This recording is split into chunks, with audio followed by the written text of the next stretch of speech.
Businesses in England are preparing for yet another business rate squeeze, as the tax rate levied on commercial property is set to hit its highest level ever, according to CVS Business Rents and Rates specialists. Measuring these rates on the retail price index instead of the consumer price index will cost businesses around $210 million in this year and next year alone. A new survey that spoke to 250 UK business owners also reveals there's little faith in the government to work in their interest. 92% of business owners don't think that the government will demonstrate its pro-business credentials by easing the burden of business rates or utilise the long-awaited business rate strategic review as a way to make business rates easier to understand. Business rates is a tax paid by every occupier of commercial property, and basically that tax pays for the local services that the occupiers use when occupying their property. The level of business rates that you pay is linked to the rental value of the property that you occupy. It is calculated by the Valuation Office on behalf of central government. So they're using general property data, sometimes specific to the location and area that they're valuing in.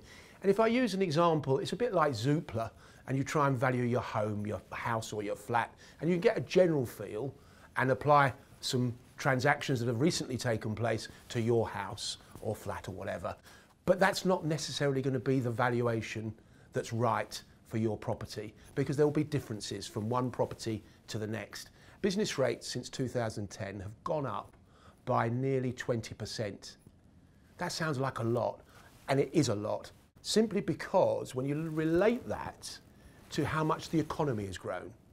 The economy has grown by around about 12% over the same period. So you've got taxes going up by 20%, yet the economy generally by only about 12%. So you can see the burden of business rates has been growing year on year on year on year. The government has been trying to listen and has produced umpteen consultation papers as to what should be done or could be done.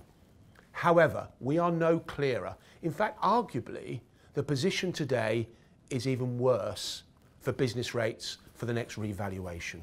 The government is looking to apply charges and fines for making appeals, or if you provide some inaccurate information. So frankly, making it even more difficult for that occupier of commercial property to really understand the tax they're paying. That is grossly unfair. It's really important to get advice, particularly when you bear in mind on the current list that of all the appeals that have been lodged, some 93% have required an agent. And that is because of the complexity that sits around business rates. I'm pleased to say at CVS we have had a lot of success in reducing rateable values for occupiers, and at the last look we had saved over £350 million on behalf of those occupiers.